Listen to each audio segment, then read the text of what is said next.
ಅಲ್ಲಿಂದ ಇಲ್ಲಿ 4 ಹೆಜ್ಜೆ ಓಡಾಡೋಕ್ಕೆ ಕಷ್ಟ ಆಗ್ತದೆ ನೋಡು. ಆಹಾ, ಎಷ್ಟು ನಾಟಕ ಆಡ್ತೀರ ಅತ್ತೆ. ಅತ್ತೆ, ನಿಮ್ಗೇನೇ ಬೇಕಿದ್ರು ನನಗೆ ಹೇಳಿ, ನಾನು ತಂದುಕೊಡ್ತೀನಿ. ಸೇವೆ ಮಾಡಿಸ್ಕೊಳ್ಳೋ ಹಂಗಾಯ್ತು ಅಂತ ಸಂಕೋಚ ಪಡಬೇಡಿ. ನಿಮ್ಮ ಸೇವೆ ಮಾಡೋ ಅವಕಾಶ ನಮಗೆ ಸಿಕ್ಕಿದೆ ಅಂದರೆ ಅದು ನಮ್ಮ ಪುಣ್ಯ. ಸರಿ ಅಮ್ಮ, ಏನಾದರೂ ಇದ್ದರೆ ಹೇಳಿ ಕಳಿಸ್ತೀನಿ. ಅಂದಹಾಗೆ ಗೌತಮ್ ಎಲ್ಲಿ ಕಾಣಿಸ್ತಾ ಇಲ್ಲ? ಅವರು ಸ್ವಲ್ಪ ಮೈಕೈ ನೋವು ಅಂತ ಮಲಗಿದಾರತ್ತೆ. ಮೈಕೈ ನೋವಾ? ಯಾಕೆ, ಅಂಥದ್ದೇನಾಯಿತು? ನೀವು ಬೇಗ ಹುಷಾರಾಗಲಿ ಅಂತ ಗೌತಮ್ ಅವರು ಹರಕೆ ಹೊತ್ಕೊಂಡಿದ್ರು. ಹರಕೆ ತೀರ್ಸೋಕ್ಕೆ ಉರುಳು ಸೇವೆ ಮಾಡಿದ್ರು, ನೆಲದ ಮೇಲೆ ಅನ್ನ ತಿಂದರು. ಹಾಗೆ ಮಾಡೋಕ್ಕೆ ಹೋಗಿ ಸ್ಟ್ರೈನ್ ಆಗಿ ಮೈಕೈ ನೋವು ಅಂತ ಮಲಗಿದ್ದಾರೆ. ನಿಮಗೋಸ್ಕರ ಅವ್ರು ಏನು ಬೇಕಾದರೂ ಮಾಡ್ತಾರತ್ತೆ. ಅದು ನನಗೂ ಗೊತ್ತು, ಆದರೆ ಅವನಿದ್ದೆಲ್ಲ ಮಾಡ್ತಾ ಇರೋದು ನಿನಗೋಸ್ಕರ. ಅದು ನಿನಗೆ ಗೊತ್ತಿಲ್ಲ. ಮತ್ತು ಇದೆಲ್ಲ ನನ್ನ ಹತ್ರ ಹೇಳೇ ಇಲ್ವಲ್ಲ. ನಿಮಗೆ ಮೈ ಹುಷಾರಿರ್ಲಿಲ್ವಲ್ಲ, ನಿಮಗೆ ಯಾಕೆ ಸುಮ್ಮನೆ ಟೆನ್ಷನ್ ಕೊಡೋದು ಅಂತ.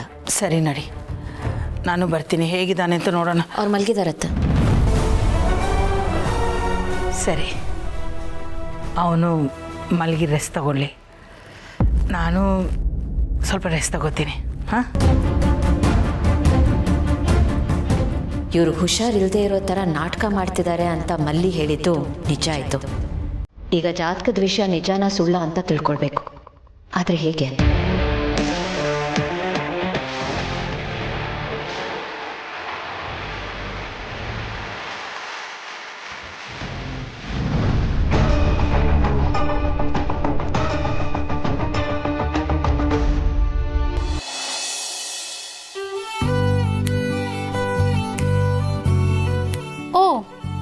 ಎಲ್ರು ಯಾರಿಗೋ ವೇಟ್ ಮಾಡ್ತಿರೋ ಹಾಗಿದೆ. ಲೇ, ಇವತ್ತು ನಮ್ಮ ಜೀವಂಗೆ ಪ್ರಮೋಷನ್ ಸಿಕ್ಕೋ ದಿವಸ ಅಲ್ವಾ, ಅದಕ್ಕೆ ಅವನಿಗೆ ವಿಶ್ ಮಾಡೋದಕ್ಕೆ, ಅವನಿಗೆ ವೆಲ್ಕಮ್ ಮಾಡೋದಕ್ಕೆ ನಾವೆಲ್ಲರೂ ಕಾಯ್ತಾ ಇದೀವಿ. ಬಾ ಬಾ ಬಾ, ನೀನು ಜಾಯ್ನ್ ಆಗ. ಹೌದಲ್ವಾ ಅಮ್ಮ, ನಾನು ಮರ್ತೇ ಬಿಟ್ಟಿದ್ದೀನಿ. ಬರ್ಲಿ ಇವತ್ತು ಅಣ್ಣ, ಅವನಿಗೆ ಗ್ರ್ಯಾಂಡ್ ವೆಲ್ಕಮ್ ಮಾಡ್ಬಿಡೋಣ. ಅಮ್ಮ, ನನ್ಗನ್ಸುತ್ತೆ ಅಣ್ಣ ಇವತ್ತು ಮನೆಗೆ ನಡ್ಕೊಂಡು ಬರ್ತಾ ಇಲ್ಲ, ಖುಷಿಲ್ ಹಾಗೆ ತೇಲಾಡ್ಕೊಂಡು ಬರ್ತಾ ಇದ್ದಾನೆ ಅಂತ. ಅಲ್ವಾ? ಮತ್ತೆ ಪ್ರಮೋಷನ್ ಅಂದರೆ ಸುಮ್ಮನೆನಾ? ಅವನ ಸಿನ್ಸಿಯಾರಿಟಿಗೆ, ಸ್ಕಿಲ್ಗೆ, ಸ್ಯಾಕ್ರಿಫೈಸಸ್ಗೆ ಅವನಿಗೆ ಸಿಗ್ತಿರೋ ಸನ್ಮಾನ, ಅದೇ ದೊಡ್ಡ ಬಹುಮಾನ. ಚೆನ್ನಾಗಿ ಹೇಳಿದೆ ನೋಡು. ಮತ್ತೆ ಎಂತ ಪ್ರಾಸ! ಸನ್ಮಾನ, ಬಹುಮಾನ. ವಾವಾ ವಾವಾ. ಫಾರೆಟ್ ಸೇಲ್ಸ್ ಜೀವ ಕಂಪನಿಯಲ್ಲಿ ಲೇ ಆಫ್ ಆಗ್ತಿದೆ. ಮನೇಲೆಲ್ಲರೂ ನನ್ನ ಪ್ರಮೋಷನ್ ಆಗುತ್ತೆ ಅಂತ ಕಾಯ್ತಾ ಇದ್ದಾರೆ. ಆದರೆ ನಾನು ಕೆಲಸ ಕಳ್ಕೊಂಡಿದ್ದ ವಿಷಯ ಯಾವುದೇ ಕಾರಣಕ್ಕೂ ಅವ್ರಿಗೆ ಗೊತ್ತಾಗಬಾರ್ದು. ಗೊತ್ತಾದರೆ ನೊಂದ್ಕೋತಾರೆ, ಹಾಗಾಗಬಾರ್ದು. ಜೀವ ಜೀವ ಜೀವ ಪ್ರಮೋಷನ್ ಸಿಗ್ತಾ? ಎಷ್ಟು ಪರ್ಸೆಂಟ್ ಹೈ ಕೊಟ್ರು? ಎಕ್ಸ್ಪೆಕ್ಟ್ ಮಾಡಿದಾಗೆ 30% ಹೈಕ್ ಕೊಟ್ಟಿದ್ದಾರೆ Mahi. 30%. Wow, congratulations Jeeva. Congratulations ಅಣ್ಣ. Thank you. ಅಪ್ಪ ಅಪ್ಪ, ತಗೊಳ್ಳಿ ಚೆಕ್. ಓ ಮೈ ಗಾಡ್. ಇನ್ಮೇಲೆ ನಮ್ಮ ಫಿನಾನ್ಷಿಯಲ್ ಪ್ರಾಬ್ಲಮ್ ಎಲ್ಲ ಸಾಲ್ವ್ ಆಯ್ತು ಅಂತ ಅನ್ಕೊಳ್ಳಿ. ಸ್ವೀಟು ತಗೊಳ್ಳಿ. ಅರೆ ವಾ, ಕಂಗ್ರ್ಯಾಚುಲೇಷನ್ಸ್. Thank you. ಹೀಗೆ ಬೆಳೀತಾ ಇರು.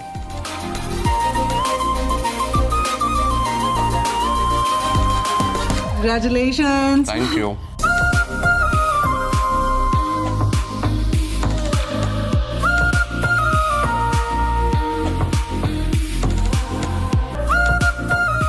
ಒನ್ಸ್ ಅಗೇನ್ ಕಂಗ್ರ್ಯಾಚುಲೇಷನ್ಸ್ ಅಣ್ಣ. ಪಾರ್ಟಿ ಕೊಡೋದು ಮಾತ್ರ ಮರಿಬಾರ್ದು. ನೀನ್ ಪಾರ್ಟಿ ಕೇಳೋದು ಹೆಚ್ಚ, ನನ್ ಕೊಡ್ಸೋದು ಹೆಚ್ಚ? ಖಂಡಿತ ಕೊಡಿಸ್ತೀನಿ. I am so proud of you Jeeva. ಕೊನೆಗೂ ನೀನು ಅಂದ್ಕೊಂಡಿದ್ದನ್ನ ಅಚೀವ್ ಮಾಡ್ದಲ್ಲ, ನನಗಂತೂ ತುಂಬ ಖುಷಿ ಆಗ್ತಾ ಇದೆ.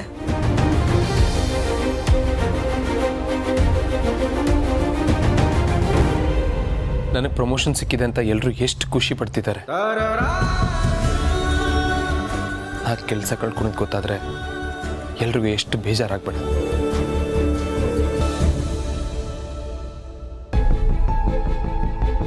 ಜಾತಕದ ವಿಷಯ ಇಟ್ಕೊಂಡು ಅತ್ತೆ ಇಷ್ಟೆಲ್ಲ ಡ್ರಾಮಾ ಮಾಡ್ತಾರೆ ಅಂತ ನಾನು ಅನ್ಕೊಂಡೇ ಇರಲಿಲ್ಲ.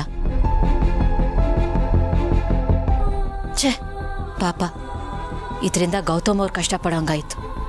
ಈ ಸಮಸ್ಯೆಯಿಂದ ಹೇಗೆ ಹೊರಗೆ ಬರೋದು? ಅದಕ್ಕೆ ಆನಂದ್ ಅವ್ರೆ, ಅದಕ್ಕೆ ಯಾಕೊಂಥರ ಇದ್ದೀರಿ? ಗಿಳಿ ಆರಾಮಾಗಿದೆ ಅಂತಾನೆ? ಈಗ ಪರವಾಗಿಲ್ಲ. ನಿನ್ನೆ ರಾತ್ರಿ ತುಂಬ ಜ್ವರ ಇತ್ತು, ರೆಸ್ಟ್ ಮಾಡ್ತಿದ್ದಾರೆ. ಕರೆಕ್ಟ್. ಅದಕ್ಕೆ rest is the best medicine. Rest ತಗೊಂಡ್ರೆ ಎಲ್ಲ ಸರಿ ಹೋಗುತ್ತೆ. ಇವನು ಎಷ್ಟೇ ಆಗಲಿ ಚಿನ್ನದ ಸ್ಪೂನ್ನ ಬಾಯಲ್ಲಿ ಇಟ್ಕೊಂಡು ಬೆಳೆದವನಲ್ವಾ, ಅದಕ್ಕೆ ಒಂದು ಸ್ವಲ್ಪ ಸೂಕ್ಷ್ಮ. ಅವನು ಸೂಕ್ಷ್ಮ ಪ್ರಕೃತಿ ಅಂತಾರಲ್ಲ, ಆ ಥರ ಒಂದು. ಇಂಥವನ್ನೆಲ್ಲ ಅವ್ನು ನೋಡೋ ಎಲ್ಲ ಅಭ್ಯಾಸನೇ ಇಲ್ಲ. ಅದಕ್ಕೆ ಸಡನ್ನಾಗಿ ಶಾಕ್ ಕೊಟ್ಟಂಗಾಗಿ ಕಕ್ಕ ಬೆಕ್ಕಿಯಾಗಿ ಜ್ವರ ಬಂದ್ಬಿಟ್ಟಿದೆ. ರೆಸ್ಟ್ ತಗೊಂಡ್ರೆ ಎಲ್ಲ ಸರಿ ಹೋಗುತ್ತೆ. ನೀವೇನು ಚಿಂತೆ ಮಾಡಬೇಡಿ ಅದಕ್ಕೆ. ಆನಂದ್ ಅವರೇ, ನಾನು ನಿಮ್ಗೊಂದು ಮಾತು ಕೇಳ್ಬೋದಾ? ಅಯ್ಯೋ, ಅದಕ್ಕೇನಂತೆ, ಕೇಳಿ ಅದಕ್ಕೆ. ನಿಜ ಹೇಳಿ, ಅವ್ರು ಏನಕ್ಕೆ ಹರಕೆ ಹೊತ್ಕೊಂಡಿದ್ದಾರೆ?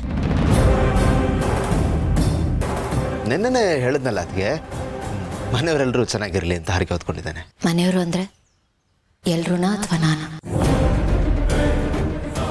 ಇಲ್ಲ ಅದಕ್ಕೆ, ಅದು ನಿಮಗೆಲ್ಲ ಯಾಕೆ ಹರಕೆ ಹೊತ್ಕೋತಾನೆ? ಪರ್ಟಿಕ್ಯುಲರ್ ಆಗಿ ಇಂಥದ್ದಕ್ಕೆ ಅಂತ ಏನು ಹೇಳಿಲ್ಲ ಅವನು. ಎಲ್ಲರೂ ಚೆನ್ನಾಗಿರಲಿ ಅನ್ನೋ ಥರನೇ ಹೇಳ್ದ. ನಾನು ಏನೋ ಇದು ಜಾಸ್ತಿ ಏನು ಕೆದಕಕ್ಕೆ ಹೋಗಲಿಲ್ಲ ಅದಕ್ಕೆ. ಅವನ್ನ ನೋಡ್ಕೊಂಬರಲ್ಲ ಅದಕ್ಕೆ. ಸುಳ್ಳು ಹೇಳ್ಬಿಡಿ ಆನಂದ್ ಅವರು, ನನಗೆಲ್ಲ ಗೊತ್ತು. ನಿಮಗೆಲ್ಲ ಗೊತ್ತಾ ಅದಕ್ಕೆ? ಯಾರು ಹೇಳಿದ್ ನಿಮಗೆ? ವಿಷಯ ಅದಲ್ಲ. ಅವ್ರು ನಾನು ಚೆನ್ನಾಗಿರಬೇಕು, ನನಗೇನು ಆಗಬಾರ್ದು ಅನ್ನೋದಕ್ಕೆ ತಾನೇ ಹರಕೆ ಹೊತ್ಕೊಂಡಿರೋದು. ಯಾಕೆ ಸುಮ್ಮನೆ ಆದ್ರಿ ಆನಂದ್ ಅವರೇ? ನಾನು ಹೇಳಿದ್ದು ನಿಜ ತಾನೇ? ಹೌದು ಅದಕ್ಕೆ, ಅವನು ಹರಕೆ ಹೊತ್ಕೊಂಡಿದ್ದು ನಿಮಗೋಸ್ಕರ. ಆದರೆ ಅವನು ಹೇಳಿದ ಥರ ಆಗೋದಕ್ಕೆ ಸಾಧ್ಯನೇ ಇಲ್ಲ ಅದಕ್ಕೆ. ನಾನಂತೂ ಅದನ್ನು ಒಪ್ಪೋದೇ ಇಲ್ಲ. ಹೌದು ಆನಂದ್ ಅವರೇ, ಹೀಗಾಗೋದಕ್ಕೆ ಸಾಧ್ಯನೇ ಇಲ್ಲ. ಇದರಿಂದ ಯಾರು ಇದ್ದಾರೆ ಅಂತ ನನಗನ್ನಿಸ್ತದೆ.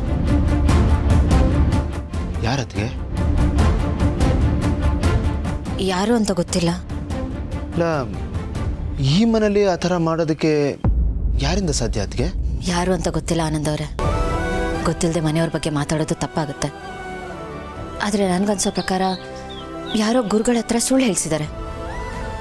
ಯಾರು ಅಂತ ಗೊತ್ತಾಗಲಿ, ಆಗ ನಾನು ನಿಮ್ಗೆ ಹೇಳ್ತೀನಿ. ಆನಂದ್ ಅವರೇ, ನೀವು ಗೌತಮ್ ಅವ್ರ ಜೊತೆ ಸ್ವಲ್ಪ ತಿರ್ತೀರಾ? ನಾನು ಹೋಗಿ ಅಮ್ಮನ ಮೀಟ್ ಮಾಡಿ ಬರ್ತೀನಿ. ಇಂಥದ್ದೇನೇ ಸಮಸ್ಯೆ ಇದ್ದರೂ ಅವ್ರು ನನಗೆ ಪರಿಹಾರ ಕೊಡ್ತಾರೆ. ಒಳ್ಳೆ ಕೆಲಸ ಮಾಡ್ತಾ ಇದ್ದೀರ ಅದಕ್ಕೆ. ನೀವೇನು ತಲೆ ಕೆಡಿಸ್ಕೋಬೇಡಿ. ಅವನ ಜೊತೆಗಿದ್ದು ನಾನು ಅವನ್ನ ನೋಡ್ಕೋತೀನಿ. ನೀವು ನಿಶ್ಚಿಂತೆಯಿಂದ ಹೋಗಿ ಬನ್ನಿ. ಥ್ಯಾಂಕ್ಸ್. ಥ್ಯಾಂಕ್ಸ್ ಅಲ್ಲ, ಯಾಕೆ ಅದಕ್ಕೆ? ನೀವು ಹೋಗಿ ಬನ್ನಿ. ಆನಂದ್ ಅವರೇ, ನಾನು ನಿಮ್ಮ ಹತ್ರ ಈಗ ಹೇಳಿರೋ ವಿಷಯನ ಗೌತಮ್ ಅವ್ರಿಗೆ ಹೇಳ್ಬಿಡಿ ಪ್ಲೀಸ್.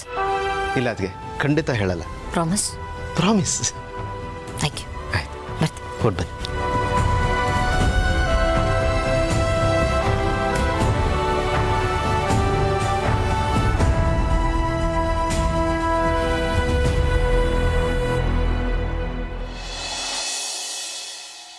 ಸರಿ ಸರಿ ಆಯ್ತು, ಬಾಯ್, ಸಿ ಯು. ರೀ, ಫ್ರೀ ಇದ್ದೀರಾ? ಫುಲ್ಲು ಫ್ರೀ ನಮ್ಮಲ್ಲಿ. ಏಕೆ? ಅದು ಚೂರು ಕಾಲೇಜ್ ತಕ್ಕ ಹೋಗಿ ಬರ್ಬೇಕಾಗಿತ್ತು. ಕಾಲೇಜ್ಗ? ನಾನು ಏನೋ ಅನ್ಕೊಂಡೆ. ಮಲ್ಲಿ, ನಿನಗೆ ಸ್ಟಡಿ ಹಾಲಿಡೇಸ್ ಕೊಟ್ಟಿದ್ದಾರೆ ತಾನೆ? ಏನಕ್ಕೆ ಕಾಲೇಜ್ಗೆ? ಇಲ್ಲ ರೀ, ಕಾಲೇಜ್ನಾಗೆ ಆಲ್ ಟಿಕೆಟ್ ಕೊಡ್ತಾವ್ರಂತೆ, ಅದಕ್ಕೆ ತಗೊಂಬರ್ಬೇಕು. ಹೌದಾ? ಸರಿ ಆಯ್ತು, ಹೋಗಿ ತಗೊಂಬ.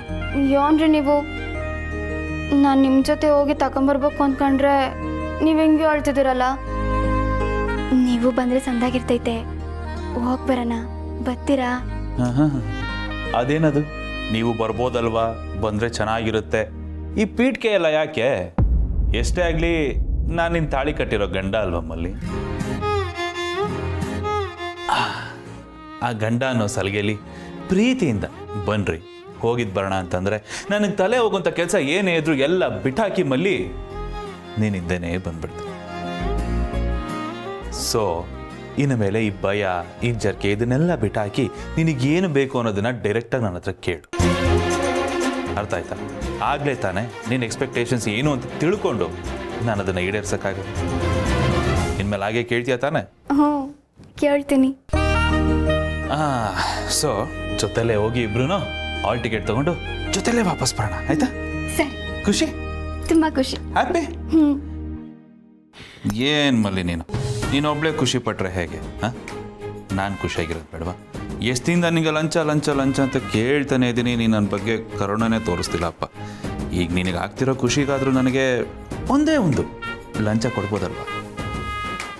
ಬಿಡ್ರಿ. ಏಯ್, ಏನೇ ಮಲ್ಲಿ, ನಾನು ನಿನ್ನ ಜೊತೆಗೆ ಬರೋಕ್ಕೆ ಒಪ್ಕೊಂಡಿದ್ದು ನಿನಗೋಸ್ಕರ ಅನ್ಕೊಂಡಿದ್ಯಾ? ನೋ ನೋ ನೋ, ನನಗೋಸ್ಕರ. ನಿನ್ನ ಚೆನ್ನಾಗಿ ಮರ ಹಚ್ಚಿ ಹಚ್ಚಿ ಹಚ್ಚಿ ಹಚ್ಚಿ ಒಂದು ಫೈನ್ ಡೇ ಮಲ್ಲಿ ಏನು ಮಾಡ್ತೀನಿ ಅಂತ ನೋಡ್ತಾರ.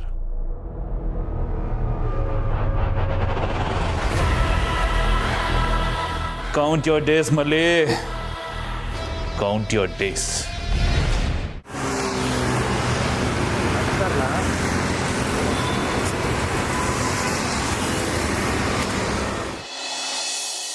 ಎಲ್ಲರೂ ಹೊರಟಿದ್ದೀವಿ, ನೀವು ಬನ್ರಿ, ಶಾಪಿಂಗ್ ಚೆನ್ನಾಗಿರುತ್ತೆ. ಏನೇ ಹೇಳು, ನಾ ಬರಲ್ಲ ಅಂದರೆ ಬರಲ್ಲ. ಅಪ್ಪಿ ನೋಡೆ, ನಾನು ಎಷ್ಟು ಹೇಳಿದ್ರು ಕೇಳ್ತಿಲ್ಲ, ನೀನಾದರೂ ಹೇಳು. ಅಪ್ಪ ಯಾಕೆ ಹಠ ಮಾಡ್ತಿದ್ದೀರಾ ಹೇಳಿ? ಇವಾಗ ಶಾಪಿಂಗ್ ಬಂದ್ರೆ ಏನಾಗುತ್ತೆ? ಪ್ಲೀಸ್ ಬಾ ಅಪ್ಪ. ಹಾಂ ಮಾವ, ನೀವು ನಮ್ಮ ಜೊತೆ ಬನ್ನಿ. ನಿಮ್ಮ ಕಂಪ್ನಿಗೆ ಜೀವ ಇದ್ದಾನಲ್ಲ. ಅದಲ್ಲಮ್ಮ, ನನ್ನ ಚಿಂತೆನೇ ಬೇರೆ ಇದೆ. ಹೆಣ್ಣು ಮಕ್ಕಳ ಜೊತೆ ಶಾಪಿಂಗ್ ಹೋಗೋ ರಿಸ್ಕು ನಾನು ತಗೊಳಕ್ ರೆಡಿ ಇಲ್ಲ. ರಿಸ್ಕಾ? ಏನ್ರಿ ರಿಸ್ಕು? ನೋಡು ಮಂದಾಕಿನಿ, ನಾವು ಗಂಡಸರು, ನಾವು ಶಾಪಿಂಗ್ ಹೋದಾಗ ನಮ್ಗೆ ಏನು ಬೇಕೋ ಅದನ್ನು ತಗೊಂಡು ಬರ್ತೀವಿ. ಆದರೆ ನೀವು ಹೆಂಗಸರು ಏನು ತಗೋಬೋದು ಅಂತ ನೋಡೋದಕ್ಕೆ ಶಾಪಿಂಗ್ ಹೋಗ್ತೀರ. ನಾವೇನಾದರೂ ನಿಮ್ಮ ಜೊತೆ ಶಾಪಿಂಗ್ ಬಂದ್ಬಿಟ್ರೆ ಬೆಳಗಿಂದ ಸಂಜೆವರೆಗೂ ನೀವು ನೋಡೋದ್ರಲ್ಲಿ ಟೈಮ್ ಕಳೆದ್ಬಿಟ್ಟು ನಾವು ಒಣಗಣೇಶ ಆಗ್ಬಿಟ್ಟಿರ್ತೀವಿ. ಎಷ್ಟೋ ಜನ ಗಂಡಸರು ಹೊರಗಡೆ ಕಾಲಿಟ್ರೆ ಸಾಕು ಹೆಂಡತಿ ಕೈ ಇಟ್ಕೊಂಡಿರ್ತಾರೆ. ಪ್ರೀತಿಯಿಂದ ಅಂತ ಅನ್ಕೊಂಡಿದ್ದೀರಾ? ಅಲ್ಲ, ಕೈ ಬಿಟ್ರೆ ಶಾಪಿಂಗ್ ಮಾಡ್ತಾರೆ ಅಂತ. ಏನ್ರಿ ನಿಮ್ಮ ಉದ್ದೇಶ? ನಾವು ಹೆಣ್ಮಕ್ಳನ್ನೆಲ್ಲ ಕಂಡಮ್ ಮಾಡ್ತಾ ಇದ್ದೀರಾ? ರೀ, ಶಾಪಿಂಗ್ ಮಾಡೋದು ಒಂದು ಆರ್ಟ್ ರೀ. ನಾವು ಹೆಣ್ಮಕ್ಳೆಲ್ಲ ಆರ್ಟಿಸ್ಟ್. ಆರ್ಟಿಸ್ಟು ಅಲ್ಲ, ಮಣ್ಣು ಅಲ್ಲ. ಈ ವರ್ಕೋಹಾಲಿಕ್ಕು ಆಲ್ಕೋಹಾಲಿಕ್ಕು ಅಂತ ಇರ್ತಾರಲ್ಲ, ಆ ಥರ ನೀವು ಶಾಪೋಹಾಲಿಕ್ಕು. ನಿಮ್ಮ ಜೊತೆ ಶಾಪಿಂಗ್ ಹೋಗ್ಬಿಟ್ರೆ ವಾಪಸ್ ಬರೋಷ್ಟರಲ್ಲಿ ನಮ್ಮ BP ಶುಗರ್ ಎಲ್ಲ ಏರ್ಬಿಟ್ಟಿರುತ್ತೆ. ನಾವು ಹೆಲ್ತ್ ಚೆಕಪ್ ಮಾಡಿಸ್ಕೊಂಡು ಶಾಪಿಂಗ್ ಹೋಗ್ಬೇಕು. ನನ್ನ ಪ್ರಕಾರ ಯಾರು ಹೆಲ್ತ್ ಇನ್ಶೂರೆನ್ಸ್ ಮಾಡಿಸಿದಾರೋ ಅವರು ಮಾತ್ರ ಶಾಪಿಂಗ್ ಹೋಗಬೇಕು ಅಂತ ಗೌರ್ಮೆಂಟು ಕಡ್ಡಾಯ ಮಾಡಬೇಕು. ನೋಡ್ರಿ, ಸುಮ್ಮನೆ ಮಾತಾಡಬೇಕು ಅಂತ ಒಳವಳ ಅಂತ ಮಾತಾಡಬೇಡಿ. ನಾವು ಶಾಪೋಹಾಲಿಕ್ಕು ಅಲ್ಲ, ಏನೂ ಇಲ್ಲ. ಆಕ್ಚುಲಿ ಹಂಗೆ ನೋಡಿದ್ರೆ ನಾವು ಕಂಟ್ರಿಯ ಎಕನಾಮಿಗೆ ಹೆಲ್ಪ್ ಮಾಡ್ತಾ ಇದ್ವಿ. ನಮ್ಮಿಂದಾನೆ ಈ ದೇಶದ ಎಕನಾಮಿ ಮೇಲಕ್ಕೆ ಬೆಳೀತಾ ಇರೋದು, ಗೊತ್ತಾ ಅಲ್ವೇನೆ? ನೋಡ್ರಿ, ನಾವು ಹೆಣ್ಮಕ್ಳು ವಯಸ್ಸಿಗೆ ಬಂದ ತಕ್ಷಣ ಮದುವೆ ಮಾಡಿಕೊಂಡು ಮನೆ ಮಠ ಗಂಡ ಮಕ್ಕಳು ಅಂತ ಎಲ್ಲ ಜವಾಬ್ದಾರಿನೂ ಹೊತ್ಕೊಂಡಿರ್ತೀವಿ. ಈ ಶಾಪಿಂಗ್ ಅನ್ನೋದು ನಮ್ಗೊಂಥರ ಮೆಂಟಲ್ ಥೆರಪಿ ಇರೋ ಹಾಗೆ. ನಾವು ದುಃಖದಲ್ಲೂ ಶಾಪಿಂಗ್ ಮಾಡ್ತೀವಿ, ಸುಖದಲ್ಲೂ ಶಾಪಿಂಗ್ ಮಾಡ್ತೀವಿ. ಆ ಶಾಪ್ ಓನರ್ ಇರ್ತಾನಲ್ಲ, ಅವನೊಂಥರ ನಮಗೆ ಸಂಬಂಧಿಕ ಇದ್ದಂಗೆ ರೀ. ಕರೆಕ್ಟ್, ಮೆಂಟಲ್ ಥೆರಪಿ ಅಂದೆಲ್ಲ ಅದನ್ನು ನಾನು ಒಪ್ಕೋತೀನಿ. ಒಂದು ಮನೆಯಲ್ಲಿ 4 ಜನ ಹೆಂಗಸರಿದ್ರೆ ಒಬ್ಬೊಬ್ಬರು ಒಂದೊಂದು ದಿಕ್ಕು ಅನ್ನೋ ಥರ ಇರ್ತಾರೆ. ಮಾತೆತ್ತರೆ ಕಿತ್ತಾಡ್ತಾರೆ, ಹೊಂದಾಣಿಕೆ ಅನ್ನೋದೇ ಇರಲ್ಲ. ಆದರೆ ಶಾಪಿಂಗ್ ಅಂತ ಬಂದ ಕೂಡಲೇ 4 ಜನ ಒಟ್ಟಿಗೆ ಹೋಗ್ತಾರೆ. ಇಬ್ಬರು ಬಟ್ಟೆ ನೋಡ್ತಾರೆ, ಇಬ್ಬರು ಪಾತ್ರೆ ನೋಡ್ತಾರೆ. ಇದು ಚೆನ್ನಾಗಿದೆ ನೋಡೆ, ಇದು ನಿಂಗೆ ಒಪ್ಪತ್ತೆ, ಇದು ನೋಡೆ, ಅದು ನೋಡೆ ಅಂತ ಏನು ಹೊಂದಾಣಿಕೆ. ಒಬ್ಬರಿಗೊಬ್ಬರು ರೆಕಮೆಂಡೇಶನ್ ಮಾಡ್ತಾರೆ. ಶಾಪಿಂಗ್ ಮಾಡೋಷ್ಟು ಹೊತ್ತು ಒಂದಾಗಿರ್ತಾರೆ. ಶಾಪಿಂಗಿನ ಶಕ್ತಿನೇ ಅದು. ನೀವೇನು ಅನ್ನೋದನ್ನ ಮಾಸ್ಕ್ ಮಾಡಿಬಿಡುತ್ತೆ. ಈಗ ಶಾಪಿಂಗ್ ಬಗ್ಗೆ ಭಾಷಣ ಬಿದ್ದಿದ್ದು ಸಾಕು. ನೀವು ಬೇಗ ಬನ್ನಿ, ನಮ್ಮ ಜೊತೆ ಹೋಗಿ ಬರೋಣ. ನಿಮ್ಗೆ ಏನು ನಾವು ಕಾಟ ಕೊಡಲ್ಲ. ಎಲ್ಲ ಶಾಪಿಂಗ್ ಶುರು ಆಗೋದೇ ಈ ಸ್ಟೇಟ್ಮೆಂಟ್ನಿಂದ. ಬೇಗ ಶಾಪಿಂಗ್ ಮುಗಿಸ್ಕೊಂಡು ಬಂದ್ಬಿಡೋಣ ಅಂತ. ಈ ಬೇಗ ಅನ್ನೋದು ಬರೋದೇ ಇಲ್ಲ, ಇಡೀ ದಿನ ಮಾಡ್ತೀರಾ. ನೋಡಿ, ನನ್ನ ಎಕ್ಸ್ಪೀರಿಯನ್ಸಲ್ಲಿ ನಾನು ಹೇಳ್ತಾ ಇದ್ದೀನಿ, ನಾನು ಬರಲ್ಲ. ನೀವು ಬೇಕಾದ್ರೆ ಹೋಗಿ. ಸರಿ ನಾವು ಹೋಗಿ ಬರ್ತೀವಿ, ನೀವು ಮನೇನ ಜೋಪಾನಾಗಿ ನೋಡ್ಕೊಂಡಿರಿ ಆಯ್ತಾ?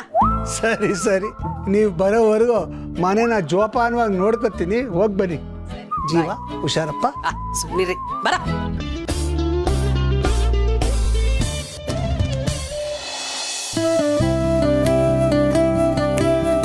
ಅಬ್ಬಾ, ಇನ್ನರ್ಧ ದಿನ ಯಾವ ಗಲಾಟೆ ಇಲ್ಲದೆ ಈ ಮನೆಯಲ್ಲಿ ನೆಮ್ಮದಿಯಾಗಿ ಇರ್ಬೋದು. ಅವಾಗ ಹೆಣ್ಮಕ್ಳು ಶಾಪಿಂಗ್ ಈ ಥರ ಹೋಗ್ತಾ ಇರಬೇಕು. ಒಂದು ಜ್ಯೂಸ್ ತಗೊಂಬನ್ನಿ.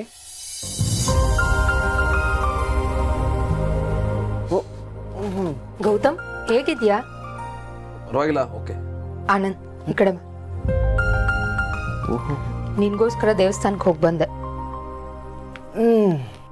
ನೋಡಿದೇನಪ್ಪ, ಎಷ್ಟೊಂದು ಕೇರು, ಎಷ್ಟೊಂದು ಪ್ರೀತಿ.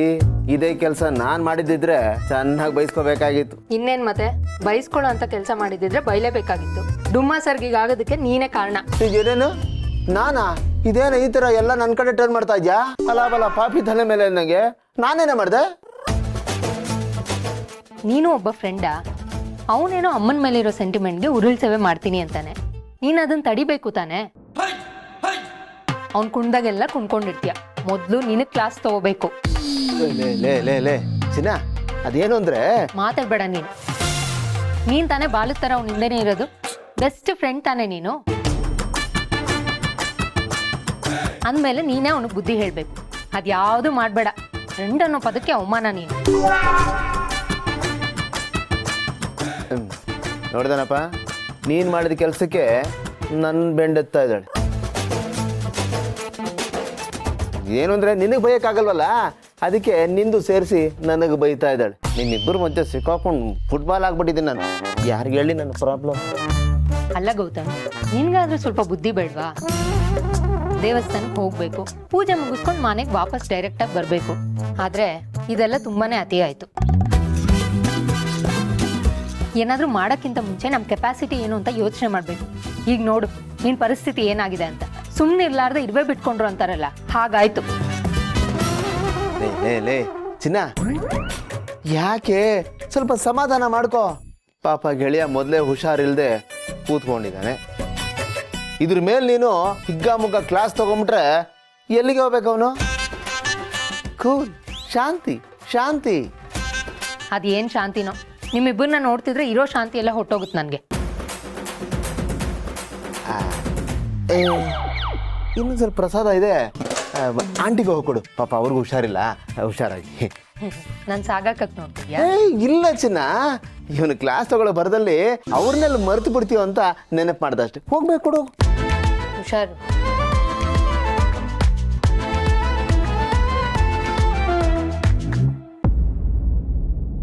ಗೆಳೆಯ, ಅಪರ್ಣ ಹೇಳಿದ್ದು ಕರೆಕ್ಟೇ ಕಣು. ನೀನು ಈ ಥರ ಏನೇನೋ ಮಾಡಿಕೊಂಡು ಹೆಚ್ಚು ಕಮ್ಮಿ ಆದರೆ ಅದಕ್ಕೆ ಎಷ್ಟು ಬೇಜಾರಾಗುತ್ತೆ ಹೇಳು. ಸ್ವಲ್ಪ ನಿನ್ನ ಬಗ್ಗೆನೂ ನೀನು ಕೇರ್ ತಗೊಳ್ಳೋ ಗೆಳೆಯ. ನೀನು ಚೆನ್ನಾಗಿದ್ರೇ ಕಣೋ ಅದಕ್ಕೆ ಖುಷಿಯಾಗಿರೋದು. ಹ್ಞೂ ಕಣ, ನನಗಾಗಿರೋದು ನೋಡಿ ಭೂಮಿಕಾ ತುಂಬ ನೊಂದ್ಕೊಂಡಿರ್ತಾರೆ. ಅವರು ಹೊರಗಡೆ ತೋರಿಸ್ಕೊಳ್ತಾ ಇರ್ಬೋದು, ಬಟ್ ಒಳಗಡೆನೇ ನೋವು ತಿಂತಾ ಇರ್ತಾರೆ.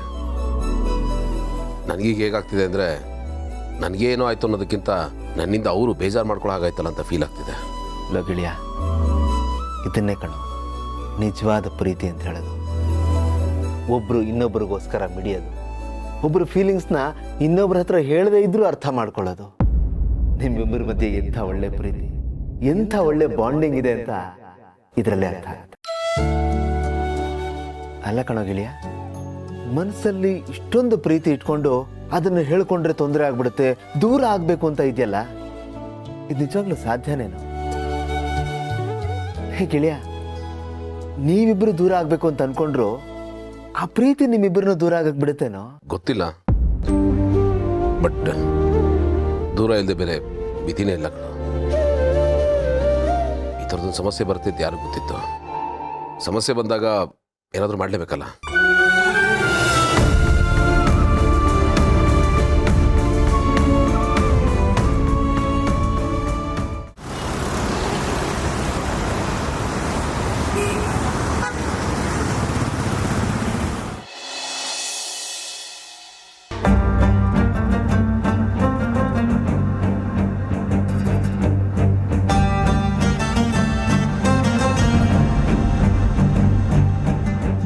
ಏನ್ ಭೂಮಿ ಶಾಪಿಂಗಲ್ಲಿ ಇದ್ದೀನಿ ಅಂತಂದ್ರು ದೇವಸ್ಥಾನದ ಹತ್ರ ಅರ್ಜೆಂಟಾಗಿ ಬರಕ್ಕೆ ಹೇಳ್ದೆ? ಅಮ್ಮ ಅದು ಏನು ಹೇಳು ಕಂದ. ಅಮ್ಮ ಅದು ನಂದು ಮತ್ತೆ ಗೌತಮ್ ಅವ್ರ ಜಾತಕ ಒಂದ್ಸಲ ತೋರಿಸ್ಬೇಕಿತ್ತು. ಅರೆ ಮೊನ್ನೆ ಇನ್ನು ನಿಮ್ಮಪ್ಪ ತೋರಿಸ್ಕೊಂಬಂದ್ರಲ್ಲ. ನಿಂದು ಗೌತಮ್ ಅವ್ರ ಜಾತಕ ಪರ್ಫೆಕ್ಟ್ ಆಗಿದೆ ಅಂತ ಹೇಳಿದ್ದಾರೆ, ಮತ್ತೆ ಯಾಕೆ ತೋರಿಸ್ಬೇಕು? ಅಮ್ಮ ನಮ್ಮ ಜಾತಕದಲ್ಲಿ ಏನೋ ಸಮಸ್ಯೆ ಇದೆ ಅಂತ ಮನೆಯವ್ರಿಗೆ ಯಾರೋ ಹೇಳಿದ್ದಾರೆ. ಸೊ ಕನ್ಫ್ಯೂಷನ್ ಯಾಕೆ, ಒಂದ್ಸಲ ಕ್ಲಾರಿಫೈ ಮಾಡ್ಕೊಂಬಿಡೋಣ ಅಂತ. ನೀನು ಗೊತ್ತು ನನಗಿದ್ರಲ್ಲೆಲ್ಲ ನಂಬಿಕೆ ಇಲ್ಲ, ಆದರೆ ಅಲ್ಲೆಲ್ಲರೂ ನಂಬ್ತಾರೆ. ಹಾಗೊಂದು ಮಾತು ಬಂದಿದೆ ಅಂದರೆ ಅದು ಎಲ್ಲರೂ ಮೈಂಡಲ್ಲಿ ಉಳ್ಕೊಳ್ಬಾರ್ದಲ್ವಾ, ಅದಕ್ಕೆ ಎಲ್ಲನೂ ಕ್ಲಿಯರ್ ಮಾಡ್ಕೊಂಬೇಡ ಅಂತ. ಅಷ್ಟೇನಾ? ಸರಿ, ಒಂದ್ಸಲ ಕ್ಲಾರಿಟಿ ತೊಗೊಳ್ಳೋದೇನಕ್ಕೂ ಒಳ್ಳೇದು. ಗುರುಗಳ ನಂಬರ್ ಇಲ್ಲೇ ಇದೆ, ಫೋನ್ ಮಾಡಿಬಿಡ್ತೀನಿ. ಹಾಂ, ನಮಸ್ಕಾರ ಗುರುಗಳೇ. ನಾನು ಮಂದಾಕಿನಿ ಸದಾಶಿವ ಮಾತಾಡ್ತೀನಿ. ಏನಿಲ್ಲ, ನನ್ನ ಮಗಳು ಮತ್ತು ಅಳಿಯನ ಜಾತಕ ಒಂದ್ಸಲ ತೋರಿಸ್ಬೇಕಿತ್ತು, ಅದಕ್ಕೆ. ಇಲ್ಲ ಅದು ಅವತ್ತು ಹೇಳಿದರು, ಇನ್ನೊಂದು ಚೂರು ಏನೋ ಒಂದು ಕ್ಲಿಯರ್ ಮಾಡ್ಕೋಬೇಕಿತ್ತು. ಸ್ವಲ್ಪ ಬರೋಕ್ಕಾಗತ್ತಾ? ತುಂಬ ಥ್ಯಾಂಕ್ ಯು ಗುರುಗಳೇ. ಓಕೆ ಈಗ ಬರ್ತಾರಂತೆ. ಅಮ್ಮ ನಮ್ಮ ಜಾತಕ ಫೋನಲ್ಲಿದೆ, ನಾನು ಹೋಗಿ ಪ್ರಿಂಟ್ ತೊಗೊಂಡ್ಬಂದ್ಬಿಡ್ತೀನಿ. ಸರಿ ಪುಟ, ಹುಷಾರು. ಬಂದೆ. ಹಾಂ.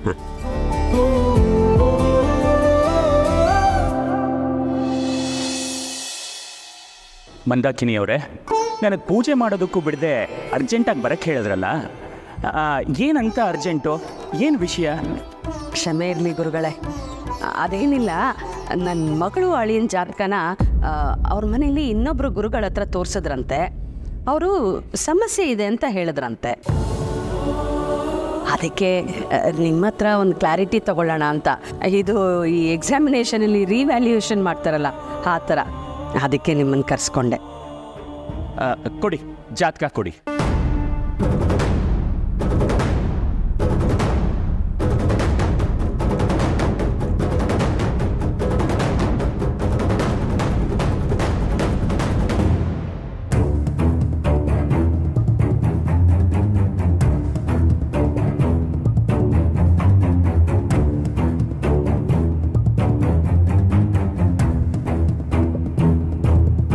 ಎಷ್ಟೇ ಲೆಕ್ಕ ಹಾಕಿದ್ರೂ ಅಷ್ಟೇ, ಕೆಲವು ಲೆಕ್ಕಾಚಾರಗಳು ಬದಲಾಗಲ್ಲ. ನಾನು ಅವತ್ತು ಅದನ್ನೇ ಹೇಳಿದ್ದೆ, ಇವತ್ತು ಕೂಡ ಅದನ್ನೇ ಹೇಳ್ತಾ ಇದ್ದೀನಿ. ಇವೆರಡು ತುಂಬಾ ಅದ್ಭುತವಾದ ಜಾತಕಗಳು, ತುಂಬಾ ಚೆನ್ನಾಗಿ ಕೂಡ ಬರುತ್ತೆ. ಇವೆರಡು ತುಂಬಾ ಚೆನ್ನಾಗಿ ಕೂಡ ಬಂದಿದೆ. ನಾವೇ ಬೂತ್ ಕನ್ನಡಿ ಹಾಕೊಂಡು ಹುಡುಕಿದ್ರು ಇಂಥ ಜೋಡಿ ಸಿಗೋದು ಅಪರೂಪ. ನೀವು ಇದ್ರ ಬಗ್ಗೆ ಚಿಂತೆ ಮಾಡೋ ಅಗತ್ಯನೇ ಇಲ್ಲ. ಇದೆಲ್ಲ ಅತ್ತೆ ಪ್ಲಾನ್. ನೀವು ಅನ್ಕೊಂಡಂಗೆ ಅತ್ತೆಗೆ ಏನೂ ಆಗಿಲ್ಲ. ಮಲ್ಲಿ ಹೇಳಿದ್ದು ನಿಜ. ನಿಮ್ಮ ಮತ್ತೆ ಭಾವನವ್ರ ಜಾತಕದಲ್ಲಿ ಏನೋ ಸಮಸ್ಯೆ ಐತೆ ಅಂತ ಸುಳ್ಳು ಹೇಳಿಸಿ ನಿಮ್ಮಿಬ್ರನ್ನು ದೂರ ಮಾಡಬೇಕು ಅನ್ನೋ ಉದ್ದೇಶದಾಗೆ ಇದನ್ನೆಲ್ಲ ಮಾಡೋರೆ.